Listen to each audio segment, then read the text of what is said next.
안녕하세요. 절대값TV의 명품 PD 한PD입니다. 자, 요즘 미국의 금융시장을 보면 이게 뭔가 이 클라이막스로 가는 것 같아요. 시장의 클라이막스.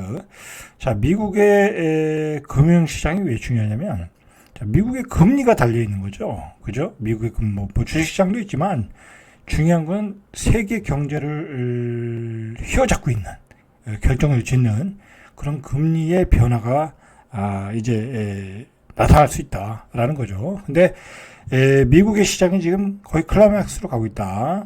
자, 뭐 제가 여기 나스닥 차트는 안 띄우겠는데 나스닥이 폭등을 했어요. 나스닥이 폭등을 했다. 나스닥이 뭐 17,000, 그죠? 17,000을 이미 넘었고, 자, 그래서 그 나스닥 폭등에 대해서 말이 많아요. 사실 이게 말이 많아요.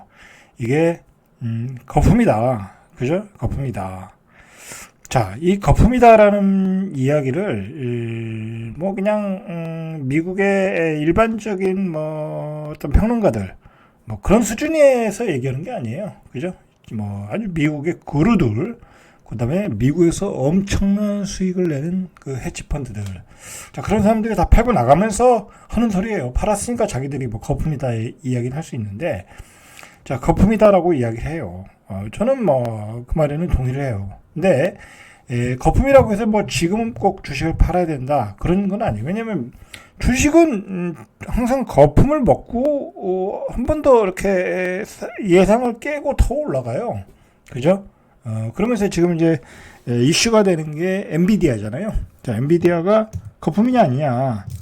말이 많은데, 거품일 수도 거품이라는 현상은 분명히 나타나고 있어요. 뭐 이제 뭐 아주 뭐 유명한 그 미국의 구루들이 뭐 이제 이익 실현하고 나가고, 그다음에 액면 분할하고, 그죠? 액면 분할하면 주식이 많이 올랐다는 거고, 앞으로 수익이 좋다고 하더라도 그 미래를 다 반영했다고 하면, 그죠? 거품일 수 있는 거죠.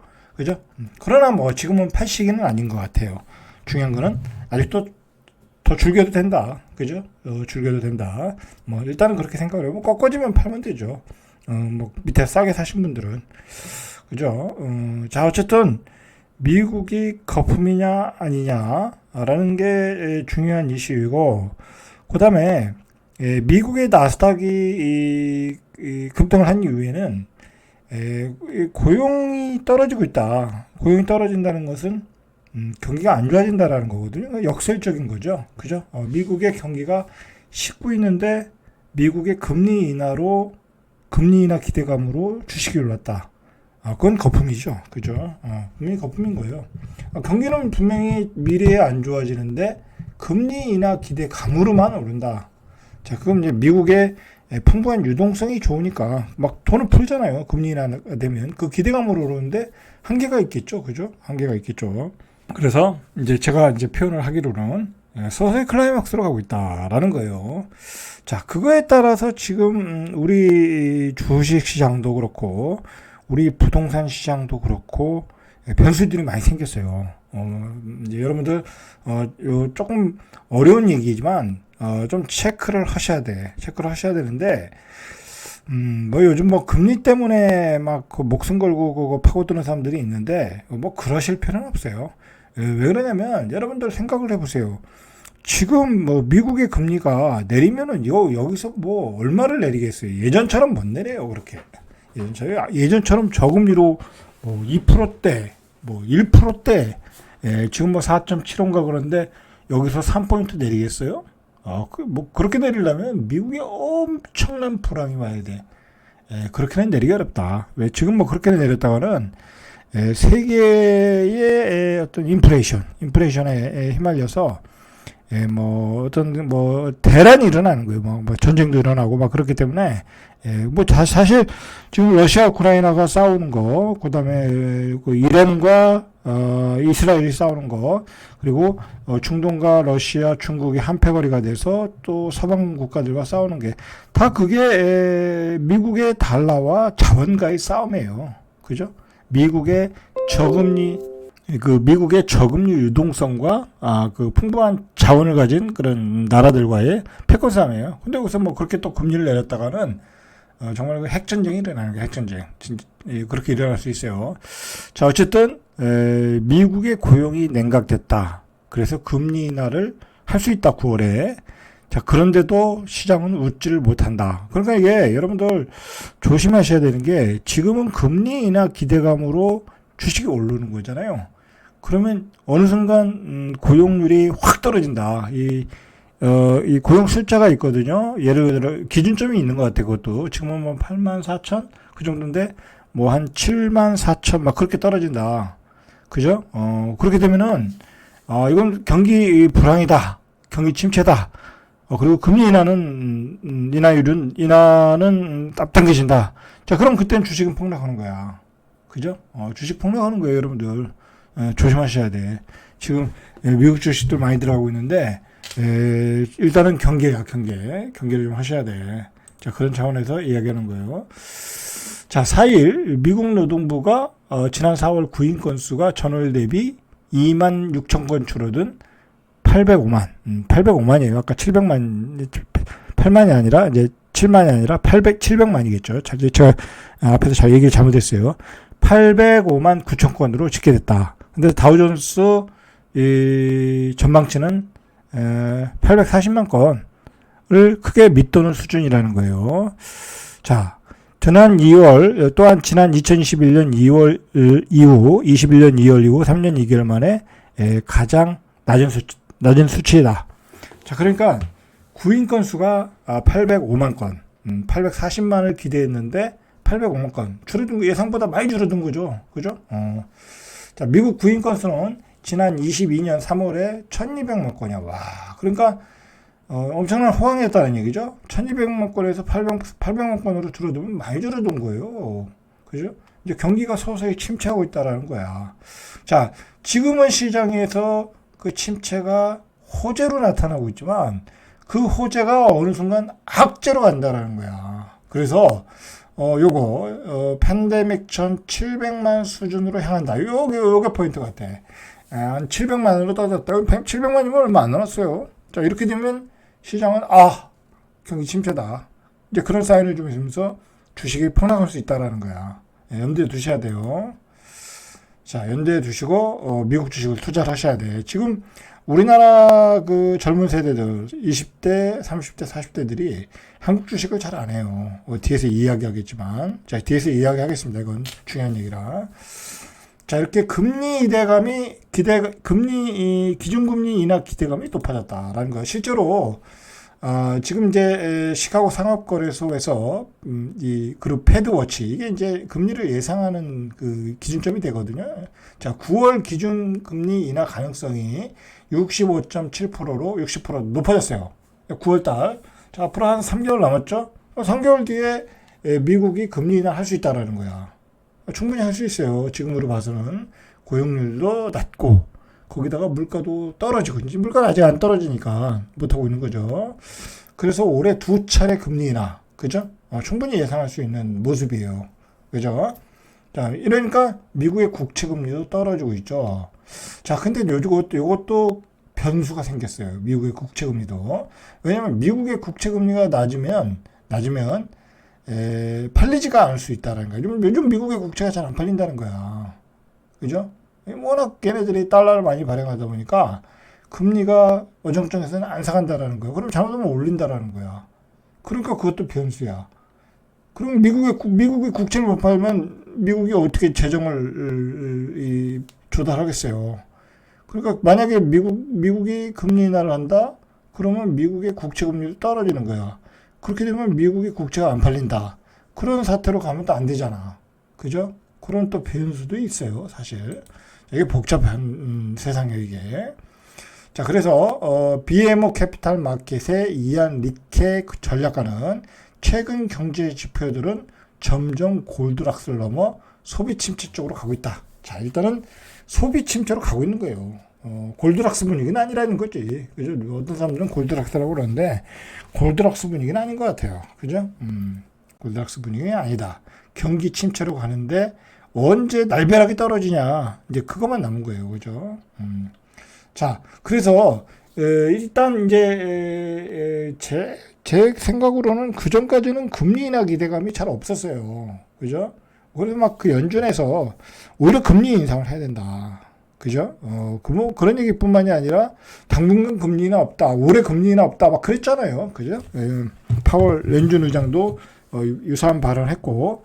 자, 그런데 한두 달 전부터, 한 달 전부터 고용률이 떨어지기 시작하면서 금리 인하 기대감이 높아진 거야. 그러면서 미국의 주식시장이 올랐잖아요. 나스닥이.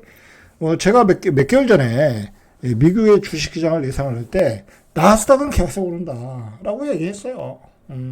제가 그때 무슨 얘기를 했냐면, 제 유튜브 봐보세요. 무슨 얘기를 했냐면, 미국이 10월 달에 대선이 있잖아요. 그죠? 그때까지는 대선 일정이 있기 때문에 나스닥은 계속 올린다. 금리 인하 기대감으로. 그 얘기를 했어요. 그죠? 제 유튜브를 많이 보신 분들은 아실 거예요. 제 예상이 적중했다라는 거죠. 그러나 미국의 나스닥이 계속 오른다고 해서 여러분들이 돈을 번 게 아니야. 그것대로 우리나라 코스닥 투자했으면 망했어. 그죠? 그게 어려운 거예요, 그게. 자, 어쨌든 금리 인하 기대감이 굉장히 높아졌다. 자, 그러니까 캐나다가 금리 인하를 했어요, 이미. 얘네들은 벌써 했어. 이 캐나다도 이거 지금 집값이 올라가지고 아주 골치가 아프거든요. 그래서 금리를 많이 올렸어요. 그런데 캐나다도 이제 금리 인하를 했다. 캐나다가 금리를 내린 것은 코로나 위기가 한창이던 2020년 3월 이후 4년 4개월 만이다. 그죠? 이제 금리 인하를 시작한 거예요. 시작했다. 자, 나다 은행은 5월 5일 기준금리를 5%에서, 여기는 5%까지 올렸네. 4.75. 캐나다도 내렸어요. 캐나다 집값도 엄청나게 급등했는데, 또 금리까지 내리네. 코로나 충격으로 금리를 세 차례 걸쳐 이렇게 내린, 이렇게 0.6에 내렸다가 다시 이제 내리기 시작했다라는 거죠. 자, 이렇게 세 개의 나라들이 금리를 인하를 하기 시작했다. 자, 올 들어 스위스, 스웨덴, 브라질, 멕시코, 자, 캐나다, 자, 이런 나라들이 금리 인하를 벌써 했어요. 피봇 전환이라고 그러죠. 자, 피봇 전환했다. 자, 그러니까 우리도 금리는 올릴 일이 없겠죠. 그죠? 우리는 좀 낮으니까, 미국보다 한 1포인트 이상 낮으니까, 우리는 미국이 금리 인하한다고 내릴 필요는 없겠죠. 아직 그 금리의 격차가 있으니까. 그래서 올해는 우리는 힘들다. 그러나 금리는 안 올라간다. 이제 그렇게 생각하시면 될 것 같아요. 이제 이자를 많이 내시는 분들한테는 좀 부담은 좀 덜해지겠죠. 자, 브라질도 올해 세 차례에 걸쳐서 금리를 1.25. 여기는 이제 인플레이션이 있다 보니까 금리가 11.75까지 올라갔어. 자, 그리고 칠레도 한 1.75. 자, 우리나라는 참 이런 거 보면 그나마 물가 관리를 잘했다고 해야 되나? 그죠?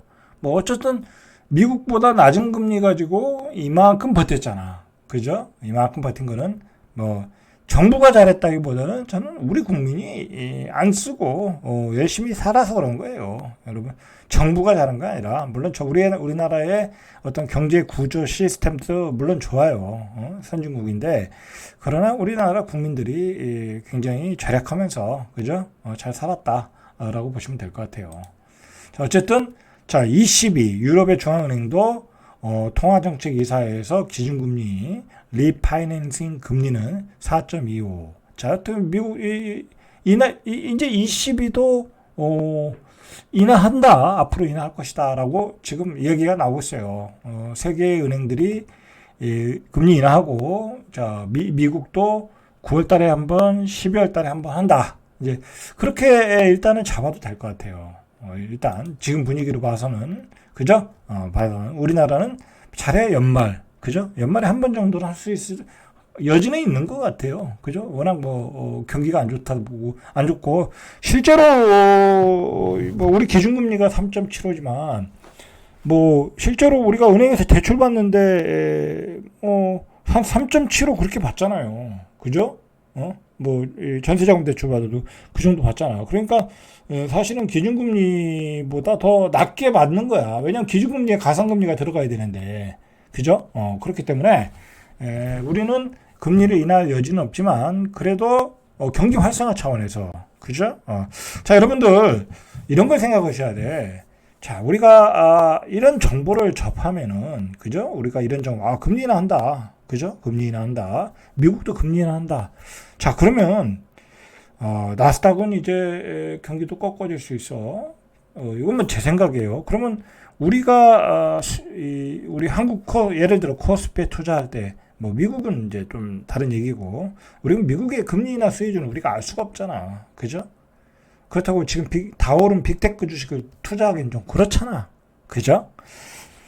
그러면 금리 인하를 한다. 그러면 우리나라 주식 중에 금리 인하 수혜주가 뭐가 있어요? 증권주? 증권주는 또 많이 올랐기 때문에 별로 수혜도 뭐 없어. 그리고 주식이 또 별로 재미가 없잖아요, 요즘, 그죠? 자, 뭐 주식은 증권주는 아니고 은행은 아니지, 그죠? 그리고 은행은 금리 인상을 해야 돈을 버는 그 회사잖아. 그러니까 요즘 은행주가 요즘 맛이 갔더라고, 그죠? 은행주가 맛이 갔어. 밸류업 때문에 많이 올랐다가 맛이 갔더라고. 차트가 안 좋아. 뭐 그래서 그런 것 같아요. 자, 그러니까 아니야. 그러면 빚이 많은 기업들이죠. 빚이 많고 금리 인하되면 장사가 잘 될 회사. 그거 어디겠어요? 건설주죠. 건설주죠. 그죠? 저도 건설주를 좀 많이 사놨어요. 뭐 그래서 이야기하는 건 아니고 건설주가 가격이 싸잖아요. 근데 어쨌든 금리 인하가 계속 인하가 되면 분양이 잘 될 거 아니에요. 사람들이 장롱에 있던 돈, 은행에 있던 돈 가지고 또 나온단 말이에요. 이게 돈 가치가 떨어지니까 또 투자한다고 또 그러다 물리겠지만 자, 그렇다는 거죠. 그죠? 그러니까 여러분들 앞으로 연말장은 금리 인하 수혜주를 찾아라. 그죠? 그렇게 찾으셔야 돼요. 그래서 투자를 잘 하셔가지고 많은 돈을 버시길 바래요. 그죠? 여러분들 월급만 가지고는 생활이 힘들어요. 그죠? 여러분들 뭐 장사해서 돈 벌기 쉽지 않잖아요. 그죠? 사업에서 돈 벌기 쉽잖아요. 제가 주변에 보면 투자를 잘 하시는 분들이 있거든요. 요즘 젊은 세대들도 미국 주식 투자 잘해가지고 꽤 많은 돈을 버신 분들을 많이 봤어요. 그죠? 그런 사람들이 이제 일반 평범한 사람들과 격차를 벌리면서 나가는 거예요. 왜냐면 금융 주식은 또 한 번 경험이 있고 쌓이면 또 그게 또 다음에 또 더 큰 기회를 주거든요. 그렇기 때문에 그런 기회를 잡으셔야 돼. 그런 공부를 하시고 투자를 하셔야 되는데 방향을 잘 잡아라. 자, 지금까지는 뭐예요? 금리 인상 때문에 어쨌든 금리가 보합인 상황에서 다 올라서 보합해서 AI 반도체로 그냥 시세를 그냥 분출했잖아요. 그것 때문에 엔비디아가 오르고 우리나라 하이닉스가 한 3배 올랐나요? 뭐 그렇게 올라왔잖아요. 그죠? 이제 그런 주식은 이제 거의 피크를 치고 있다. 어느 순간에 이제 정점을 칠 수 있다. 뭐 지금 들어갔을 거 얼마나 먹겠어요. 그죠? 신규 매수자는 의미가 없어. 뭐 단타 트레이닝 치시는 분들은 모르겠는데 의미가 없다. 이제 그런 문제는 금리 인하 쪽에다 포인트를 맞춰서 수혜가 뭐가 될 것이냐. 거기에 대해서 여러분들 고민을 해보시기 바랍니다. 제가 좀 더 이야기하고 싶은데 지금 그 주제가 아니니까. 자, 조금 더 오늘 할 얘기가 많아요. 자, 어쨌든 지난주에 나스닥이 신고가를 치고 반도체 주식이 폭등했어요. AI 반도체 때문에. 자, 미국은 AI 반도체로 아예 끝장을 내려고 그래요. 왜냐면 미국은 패권국이잖아요. 여러분들 앞으로 100년, 200년, 뭐 몇백 년, 300년, 400년 세계의 패권국이 되려면 간단해요. AI 반도체 인공지능이 강한 나라가 넘버원이 되는 거예요. 그러니까 중국에다가 반도체 좋은 거 안 파는 거예요. 그죠? 안 파는 거예요. 그러니까 이제 한마디로 미국은 철기 시대 사는 거고 저기 뭐 러시아, 중국 이런 데는 그냥 청동기 시대 사는 거예요. 이 반도체의 격차가 어떤 문명의 격차를 벌려놓는 거예요. 그러니까 미국이 죽어라고 AI 반도체 투자하고 죽어라고 나스닥을 올리는 거예요. 그리고 죽어라고 반도체 만드는 회사들 막 지원을 해주는 거예요. 미국으로 들어오라고. 그래서 우리도 들어가고 TSMC도 들어가고. 그죠? 그래서 TSMC도 요즘 잘 나가죠. 엔비디아 때문에. 그러면서 대만은 이렇게 신고가를 치고 있다는 거야. 그죠? 신고가를 치고 있다. 자, 이 얘기는 나중에 하고, 공매도 얘기는 이것도 중요한 얘기인데, 자, 공매도 얘기는 나중에 하고. 어쨌든 이렇게 미국의 반도체 주식이 계속 올라가는 이유는 바로 미국의 패권, 그죠? 이 앞으로 수백 년 동안의 패권을 유지하는 거예요. 여러분, AI 반도체와 그다음에 인공지능을 가진 이 첨단 국가를 이길 수가 없어요. 이길 수가 없다니까. 어떻게 사람의 머리와 인공지능과 싸움이 되겠어요. 우리가 그 바둑에서 봤잖아요. 그죠? 바둑에서 우리가 예전에 누구야? 갑자기 생각이 안 나네. 대결을 했는데 뭐 상대가 안 되잖아요. 자, 그렇기 때문에 미국이 이렇게 AI에 집중 투자하고, 그리고 주식시장 띄우고, 그리고 거기서 매출을 또 발생하고, 그리고 미국의 빅테크 기업들이 어마어마한 돈을 지금 투자하고 있고, 투자할 계획이고, 이게 격차를 벌려놓는 거예요. 여러분들 생각해 보세요. 우리나라가 네이버와 카카오가 엔비디아 반도체를 몇 개나 샀겠어요. 몇백 개 샀다고 하더라고, 작년에. 그래봤자 돈 몇천억도 안 돼요. 몇천억도 안 되겠다고. 그죠? 1, 2천억? 많이 사야 뭐 몇백억? 뭐 천억, 2천억? 그럴 거 아니야. 얘들은 사면 몇 조야. 빅테크에서. 그러니까 이게 격차가 벌어지고 있는 거예요, 여러분들.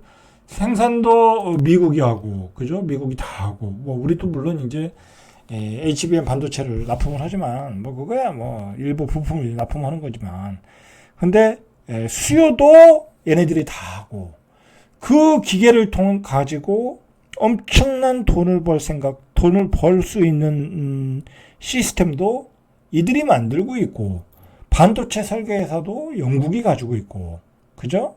브로드컴, 퀄컴 이런 정보통신 반도체들도 그냥 미국이 다 독점하고 있고, 설계도 독점하고 있고, 그죠? 격차가 확 벌어지는 거예요, 여러분들. 그러니까 어떻게 보면 중장기적으로도 우리는 계속 미국에 투자할 수밖에 없어요. 그죠? 미국에. 자, 반대로 지금 국내 증시는 완전히 울상해요. 뭐 삼성전자 뭐 말할 것도 없고, 하이닉스만 오르가고, 여러분들 우리 지수는 그나마 조금 2,600, 700 그 사이에 있어서 어느 정도 선방을 했지만, 그러나 여러분들 지금 그 밖의 주식들, 그죠? 그 밖의 주식들 완전히 박살났어요. 완전 코비드 그보다 더 떨어졌어, 그때보다. 우리 주식, 그러니까 사람들이 우리나라 주식 투자 안 해요. 그죠?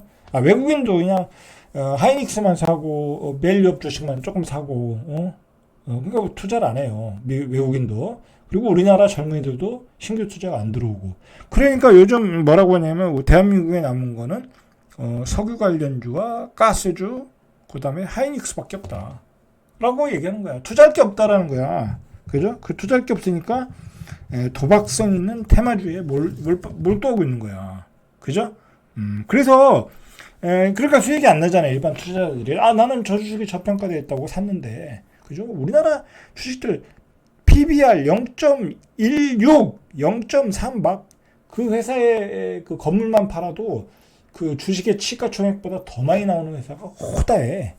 그런데도 투자 안 해요. 그죠? 그러니까 사람들은 싸다고 투자했는데 안 올라가니까 다 팔고 미국 주식에 북미 주식 펀드로 옮겨가고 있다라는 거예요. 그죠? 자, 얘기가 너무 길어졌는데, 자, 계속 얘기할게요. 오늘 중요한 얘기니까. 자, 이렇게 해서 국내 주식형 펀드 중 총 1018종에서 지난 6개월 동안에 6개월 동안에 1조 615억 원이 자금이 빠졌다. 그러니까 국내 주식 펀드에서 이렇게 1조 이상 빠졌고, 이런 돈이 북미 주식형 펀드로 들어갔다. 자, 새로 유입된 돈을 보세요. 6개월 동안 3조 4,379억 원이 들어갔어. 인도도 들어갔고, 일본도 들어갔고, 일본도 주식시장 좋았죠. 중국도 저평가돼서 요즘 많이 올라왔잖아요. 중국도 좀 들어갔고, 그죠? 여러분들 이렇게 빠른 사람들은 이렇게 하고 있는 거야. 이런 사람들이 수익을 내고 있는 거야 지금. 자, 이때 6개월 전에 팔고 엔비디아 산 사람들 어떻게 되겠어요? 엔비디아 산 사람들, 이 빅테크를 다 사거든. 그 사람들은 어떻게 되겠어요? 돈 많이 벌었겠죠. 그죠? 자, 지난달 28일 기준으로 국내 투자자의 엔비디아의 보관금액, 엔비디아 주식을 산 사람들이 15조 2천억이래.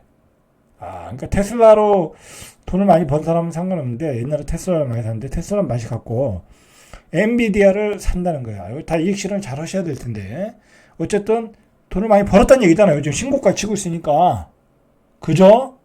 자, 15조가 들어간 거야. 여러분 요즘 최근에 이건 좀 얘기가 길어지네. 우리나라 이복현 금융감독위원장이 자꾸 막 밸류업 얘기하고, 그죠? 그리고 미국의 이 비트코인 ETF를 투자를 못하게 하잖아요. 그 얘기 왜 그러겠어요? 자꾸 우리나라 젊은 아이들이 돈이 빠져나가니까 한국의 주식시장을 투자를 안 하고 한국 주식시장이 붕괴되고 있으니까 밸류업 얘기가 나오는 거예요. 그죠? 근데 우리나라의 그 주식시장의 그 대주주들이 우리 소액 투자자들에게 어떻게 했어요? 맨날 뒤통수만 쳤죠. 그 대표적인 그룹들이 LG그룹이죠. 그죠? LG 화학이죠. LG 화학 보세요. 100만 원 넘던 주식이 30만 원 가고 있잖아. 왜 그렇겠어요? 고점에서 지들이 물적 분할해가지고 LG 에너지 솔루션 만들어가지고 지들은 수십조를 벌고, 그죠? 소액주주들은 개털 만들어 놨잖아요. 그러니까 누가 우리나라 주식을 투자하냐고. 자, 이 얘기는 아주 깊은 얘기라요. 나중에 얘기할게요.